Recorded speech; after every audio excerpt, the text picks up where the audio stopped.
Hi,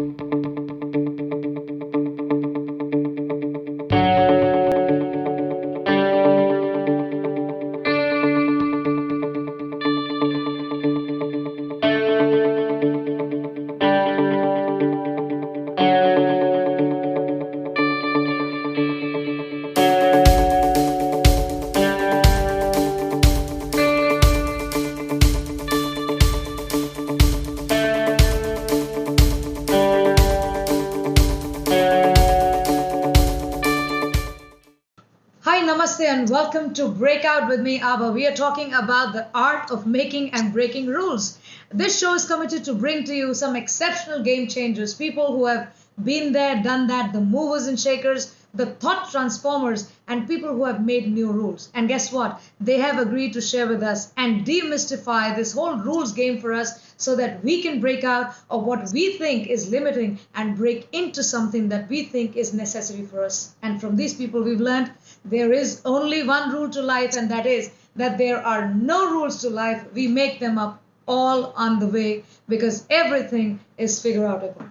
Now, this show is going to keep it very real for all of us, and our guests are so real, so in the space, so present that we can't do anything but real. My guest today is an exceptional woman, an absolutely fantastic person who has been doing exceptional stuff, and she wants to share it today with us. And she's taken time out to share all that with us. She's a happiness expert, she's a speaker, she's a publicist. She has 2 honors degrees in education, German, speaker certifications, business management certifications, and she has put all of that together.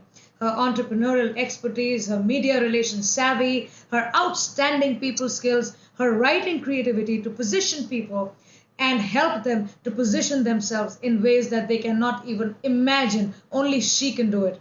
Please welcome my very, very, very, very lovely guest, Kita Szpak. Hi, Kita, how are you? I'm good, Abha. Great to be here. It's my pleasure. Thank you so much for your time. I know you're very busy with that upcoming Happiness Road Tour. Now, we're going to talk about that. Well, let me tell the viewers that Kita is the brainchild behind an event that is going to come up in 2016, and I promise you that's going to be one of the most celebrated events of 2016. It is called the Happiness Road Tour. Kita, tell us about your Happiness Road Tour 2016. Well, the Happiness Road Tour is debuting in New York City on May 19th this year, 2016, and it is the result, the culmination of bringing together happiness experts and entertainment in a funky atmosphere to motivate, encourage, and just make people feel good about bringing happiness to others. It's a one-of-a-kind event. It's a one-time evening at 54 Below, just off of Broadway in New York City. And this event, I tell you, is, as I say, the culmination of bringing together inspirational messaging, entertainment, and an absolute energy, as you just talked about earlier, Right. to get people, the ticketed guests who come this evening, to move back into their families, their communities, their businesses, their world, Right.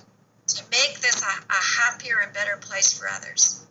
Well, I completely I'm looking forward to the event. I look forward to, if I can, be there because I believe that happiness is one of the key things that one has to start embracing at every moment in life. And as a happiness expert, now I want to ask you, why? Because I meet a lot of people who are so fond of talking about problems and always trying to figure ways to look at misery in a very magnified way and glorifying this whole sadness around them.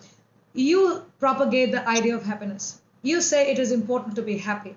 And you say that it's important for people to go back to their homes, to go back to their environments, to go back to their communities and understand how they can, and all of us can, spread this whole idea of happiness by being happy. Tell me why it is so important, Kita. Well, certainly it's important because people, all of us have a story. And it's a question of what kind of a story we want to tell about ourselves. a lot of people fall into telling a story about being the victim. And that victimhood, or that woundology that a lot of us are living in this 24/7 world, is focused on the downside. It is focused on the negativity. And you know what? Initially, it creates a lot of sympathy. It gets us attention. People feel sorry for us. We're talked about. We're sympathized with, etc., etc. However, it's such a short-term kick or a short-term high for us. And once we get past this story, once we realize that we're just sitting in muck, which is basically what it is, you realize, or you get to a point where you say, I don't want this anymore. Right. This is not me. This is not the kind of person I want to be. I don't want to go to a party and talk about my troubles. I want to go to a party and talk about something good. I want to talk about something positive. I want to talk about something fun. And how do we do this? We do this by moving that story of victimhood to a story of heroism. In other words, let's become the hero of our story. So kick that star off your mind stage that is the victim. He's not a good actor anyway. And let's put in place the actor you want to be, the actor you want to see, the person you want to see that is actually motivating, inspiring, and is thankful, just thankful for being here in this wonderful world. Right. I so hear you, because I think it's important, and a lot of people, because through our coaching and speaking, I come across a lot of people through my seminars. Their stories just are so full of the misery that they're going through, and they are happy because there is a benefit that comes by being miserable, like you just mentioned about the sympathy and so on and so forth. But they live in that low energy space and continue to wonder why they are failing. Continue to wonder why things are not moving in their life. So tell us about the happiness energy. Tell us about a lot of people are not able to get out of that muck because it's popular to be negative. People love to talk about these things. It's just fun. It's like bringing other things down, telling that the whole world is full of muck, and it's just fun. It's fun talking about it. So if you were to talk in terms of energy, this energy which is talking muck, living in muck, and that energy which is full of gratitude and believing that always happiness moves you forward, and moving forward is about happiness, and moving forward is about progress. So from this space to that space, how do you tell people to do that? Okay, first of all, the energy levels are very distinctive, and you've identified them so correctly and absolutely. What happens when you're in a state of negative energy, or in a negative state, is that you attract what you feel and are. Like attracts like. That is a universal law. So that if you continually think thoughts that are negative, or are critical, or are even abusive, then that is exactly what your life is going to attract. And even in complaining, that aspect of being that kind of a person will likely draw other people like yourself to you. So the first question you got to ask yourself is, do I really want to have a complainer, a critic in my life? Sure. Do I want a boss that's on my back all the time? Because if you are that kind of a person who exudes this kind of negative energy, guess what? You're just going to bring upon yourself that which you are thinking and acting and speaking. Now, if we're going to flip this, and let's do it. If you flip your mind state to one of gratitude, initially of gratitude, just being aware that you are on this earth, you're not here because you're the prize. You are here because you've been given a gift. And again, there is that mindset, that perspective that shifts in your mind that allows you to realize that you're not the center of attention. you are the steward, the one who is the caretaker here, because you have been gifted to be on this planet with a purpose. And once these kind of thoughts begin to incubate in yourself, the awareness raising, and it is, even our conversation right now, is an awareness raising that prompts you to go, oh, is that what I've been doing? Right. Is this how I've been behaving? Because some people aren't even aware of that, Very are they? true. Very true. They don't know they're doing it. If you're not aware, then how you are and how you are toward others is not even on your radar. True. True. Once this awareness sets in, then you can do what I call a self-discovery.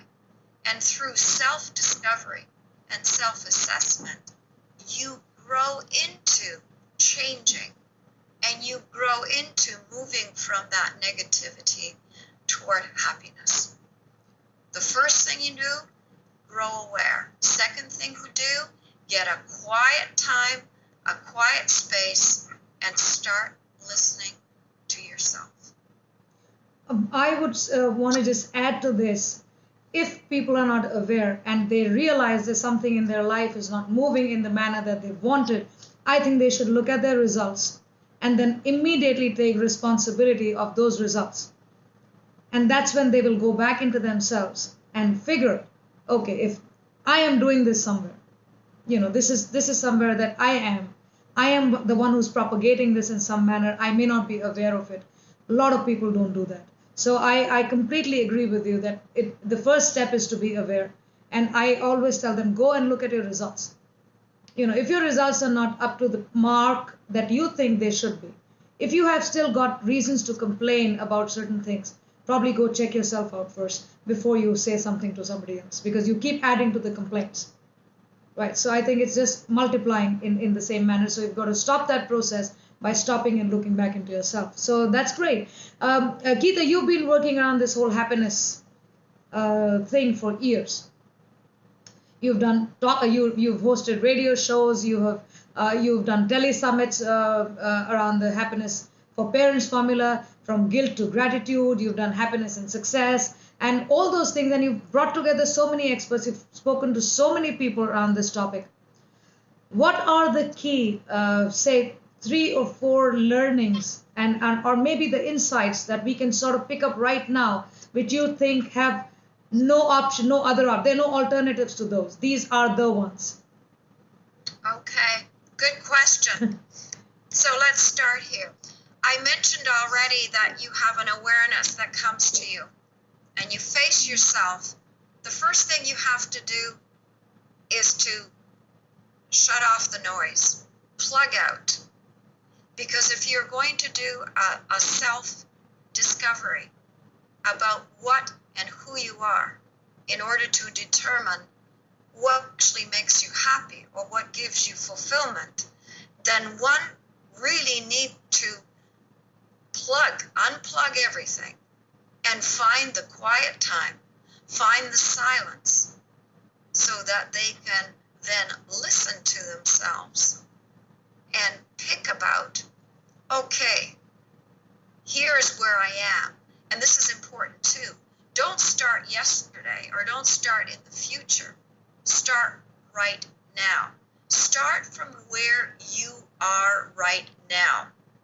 A lot of people, and this is where I am very compassionate, because I've gone through this, you've gone through this. You've used up your whole life to where you are now. So the ability and capability of changing from who you are to what you want to be is not going to be an overnight thing. That's the first thing. So be compassionate with yourself. Take time with yourself. Be kind to yourself in how you proceed. Because if you're going to pick on yourself and say, oh, you're no good at anything, or why bother? You are already instigating the negativity that you're trying to escape, the negativity that you're trying to change. So first things first, have compassion for yourself.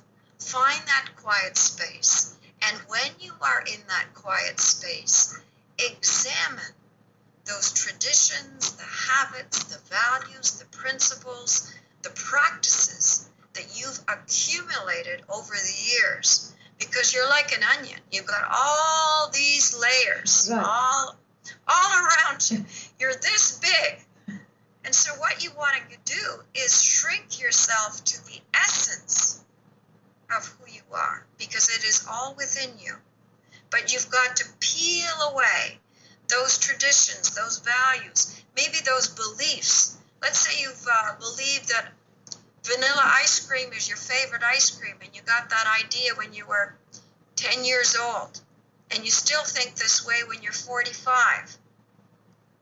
Again, it's a little bit of a silly example, but it's Kita, analogous. I know people doing this. I personally, I've been coaching somebody for the last couple of months, and these are people who've lived like they're living like they were living when they were 5 years old, and they're doing the same thing when they're 50. You know, when you go deeper into them and ask them the questions, the root of a particular thought goes back to when they were 5 years old, or what their mom said to them, or what they were doing with their relatives, and they're still doing it now. And they have no idea why their life is moving in circles without them knowing what's going on. So I believe you, it's okay. They do that. Yeah, so you may find out, or you may say, why am I always having ice cream? Vanilla ice cream. Right. Let's try rum raisin or something, or chocolate chip, whatever. The fact of the matter here is using or doing the same thing, repeating the same thing without asking yourself whether it is still viable, whether it's still useful, whether it's still worthwhile, is exactly what you've been saying, Abha. Right. In the sense that we, as human beings, really need to take inventory. Right. And when we take inventory, it is this that allows us to actually say, no, I don't want to do this anymore. This doesn't suit me anymore. This color I liked it when I was 20, but I don't like it when I'm 50, or whatever the case may be. And you can take the same aspect to something deeper. For instance, why do I believe that people on the street who are panhandling are unworthy? Where does that notion come from? Why do I believe that people who are very good looking are the ones who succeed?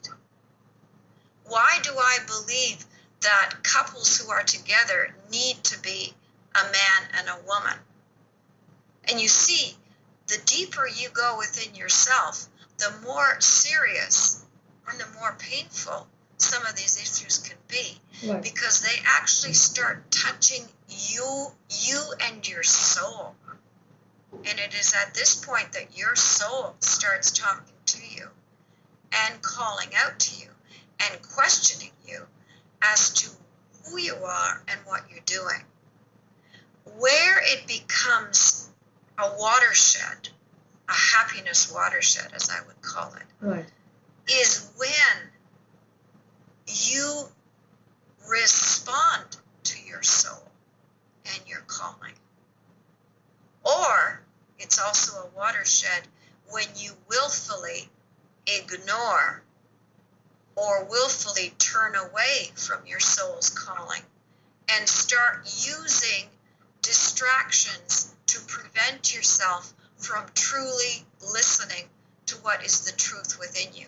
And this a lot of people are doing. Oh, yes. They may be drinking, they may be shopping, they may be a workaholic, they may be in overdrive with exercising.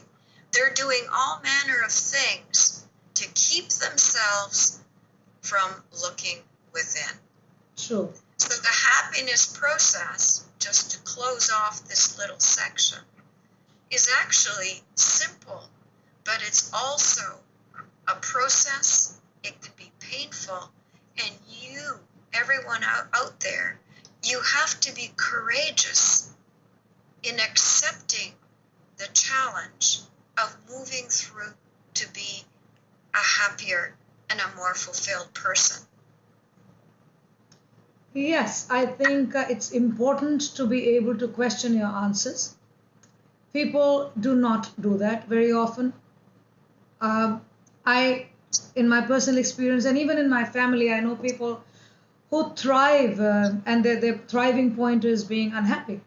They're happier when they're unhappy, and I always, when I talk to them, I said we must question our answers.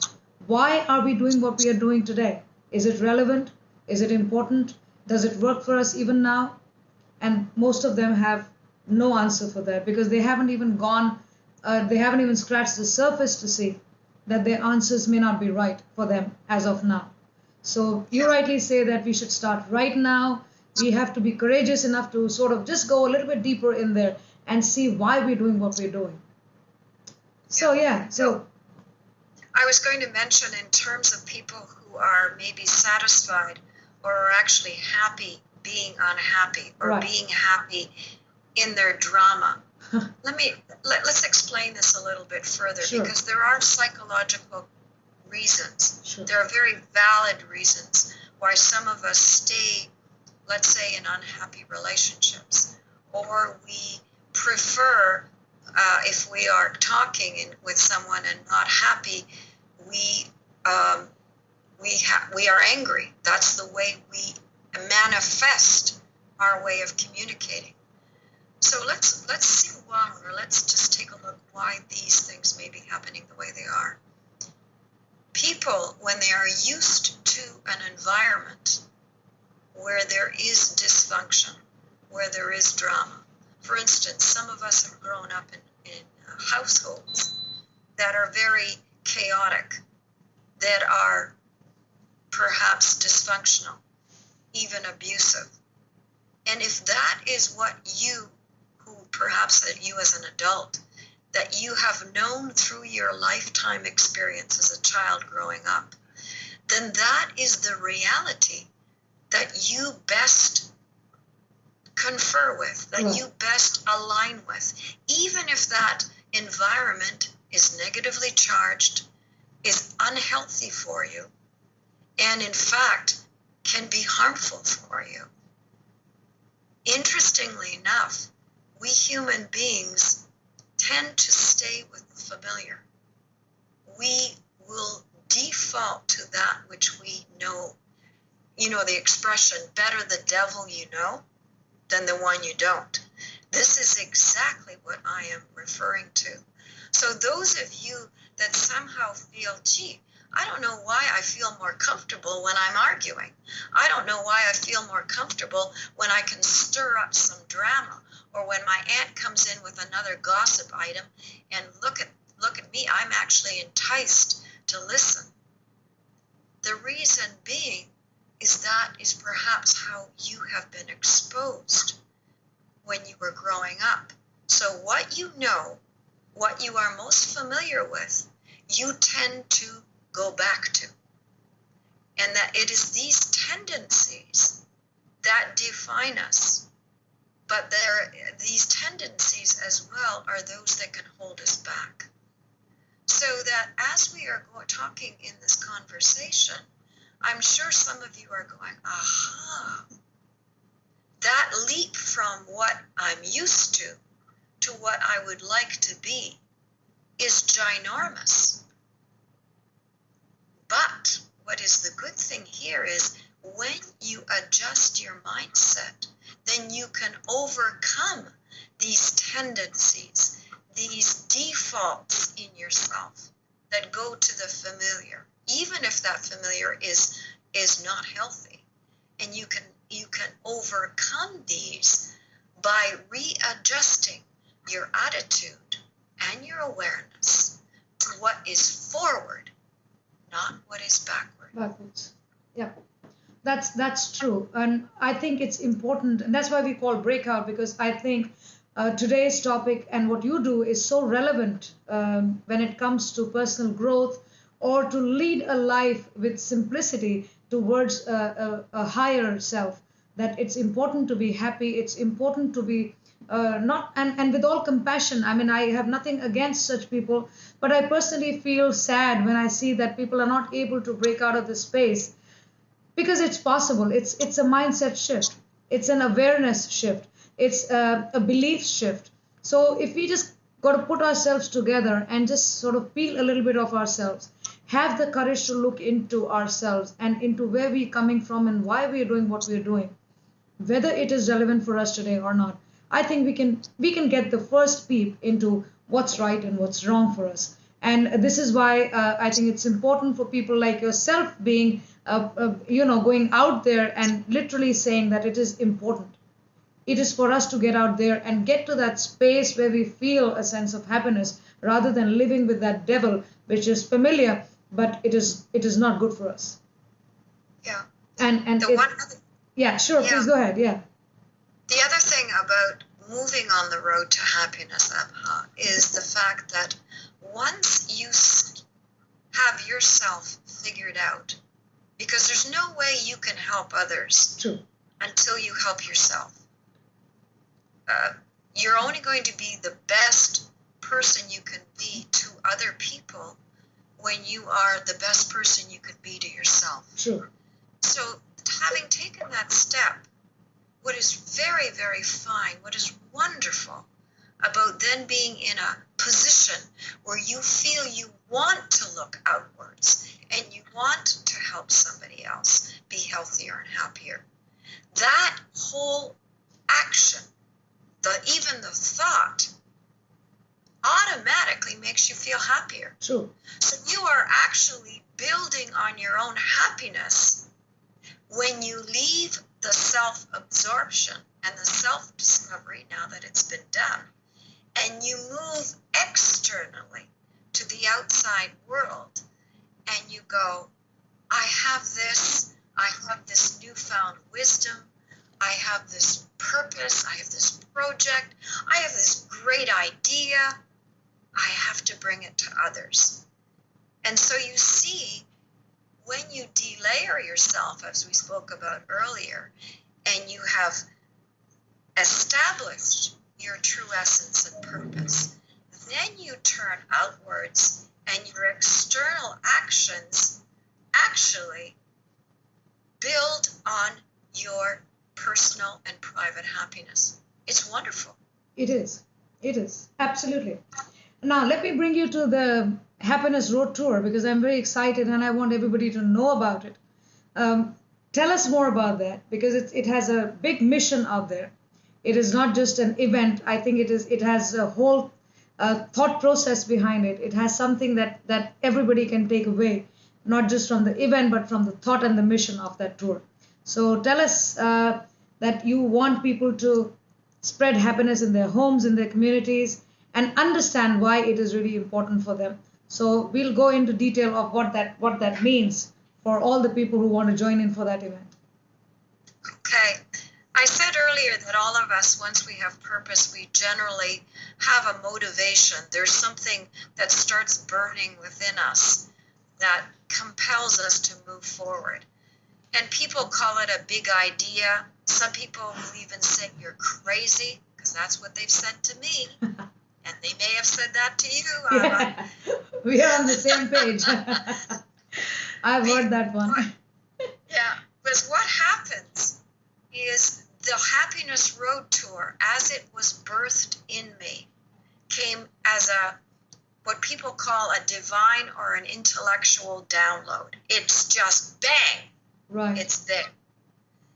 And for me, it was a bringing together of all the skills and talents I possess. And that's generally what your purpose is too. Right. It is a bringing together of every single experience, know-how, giftedness, skill you have, desire, put together, and that basically becomes individual purpose.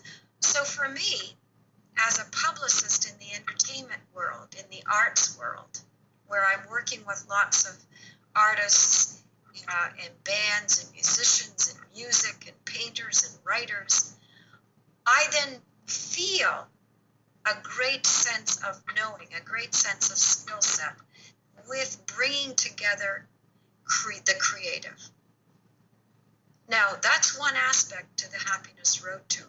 The other aspect to it, of course, is the happiness principle itself. The idea of what are those inspirational messages that people need to hear to allow them to make them feel inspired, to have them on that high energy wavelength, so they then feel engaged, they feel responsive, they feel responsible to want to bring happiness and fulfillment and care and compassion and love to other people.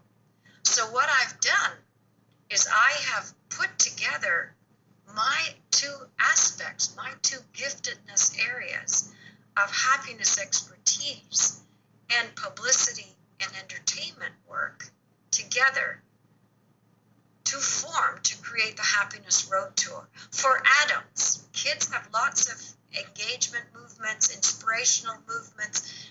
There's nothing out there for adults that's fun, that's engaging, that's motivational, that's inspiring. So I put this together as a Happiness Road Tour so it becomes an evening of engagement, inspirational messaging, entertainment for adults to take away with them and say, yes, I want to do something too. So the tour starts in New York City as its debut. Why in New York City? That's my intellectual download. That's what's telling me I got to go to New York City. If you can't do it in New York, you can't do it anywhere. Okay, great. So that's why I'm there. And May do we see it in other cities as well? And yes, okay. As a result, the people who respond, the people who register on my site, happinessroadtour.com, the people that have resources that are already skewed toward happiness, perhaps they're a healthcare professional, perhaps they're in a business that wants to be philanthropic, perhaps they're in another endeavor that wants to bring positivity to the ecosystem on this planet. It could be all manner of different things. These all equate to goodness and to making others healthier and happier. Maybe there will be champions who say, gee, I want to bring this Happiness Road Tour to Philadelphia. Why not? Chicago, Las Vegas, Los Angeles. This side of the world. This side of the world. This Europe, India. Right. It doesn't matter, because what we will do is we will take the core elements of this event, of this initiative, and we will move it place to place. And then that place, let's say it's engaged in, who knows, in Bombay, wherever. Mm-hmm.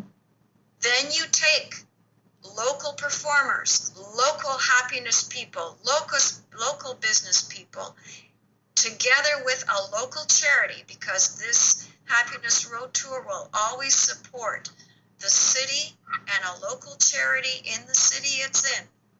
And the proceeds of the tickets will go there. Okay. So that there is always a charitable aspect to every single Happiness Road Tour event that takes place.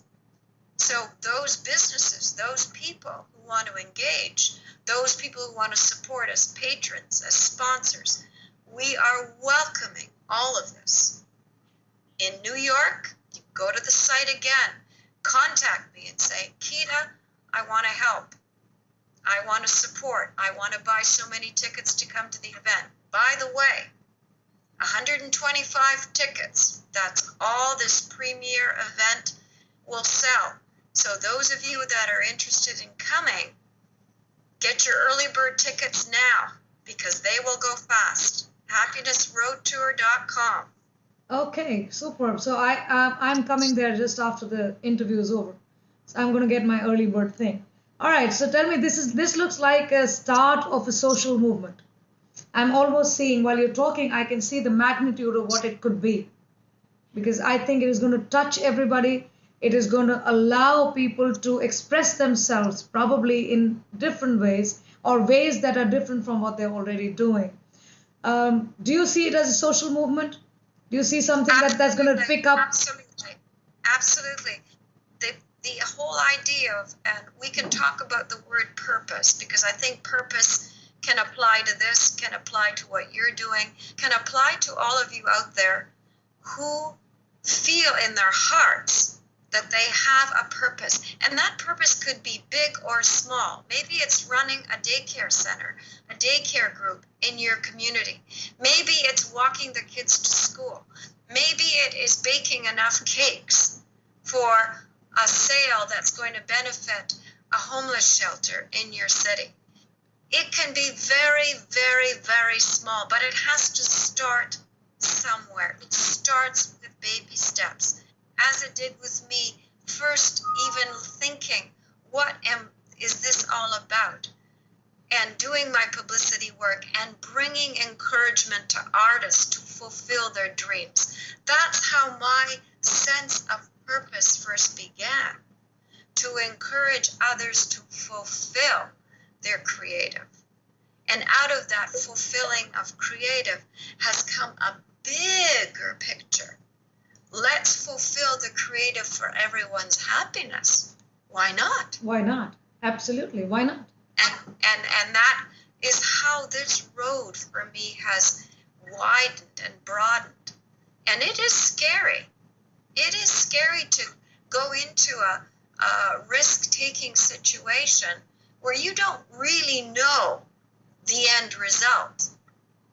The stats aren't available to me. And that's the thing about happiness and pursuing a soulful purpose, Abha. It's not stats. It's not logically put out before you. Here's my spreadsheet. This is what I'm going to do now and now and now. Interestingly enough, when we pursue purpose and happiness, there are no stats. There are no spreadsheets. We have in front of us an open road, and with that we have hope, we have trust, we have love, and we have faith. Absolutely. And if those things are within us and with us, the universe will open itself to us, and it will allow us to move forward fluidly. True. I think, yes, when you're following a purpose, I don't think, like I said earlier, there are no rules to it. We make them up on the way because there are no instructions. There isn't an instruction booklet of an intellectual or a purpose download. So you just got to have the faith to take those first steps. I've spent 25 years doing it, and I have been called mad and all kinds of things because people say, oh, you don't see it and why are you doing it? So I don't have to see it. I know in my heart that this is important for me. I know this is what I have to take out to the world. So I don't need the rules at the moment. I just need to walk on that path. And like you rightly said, it's your faith and the love and that hope that you carry within you.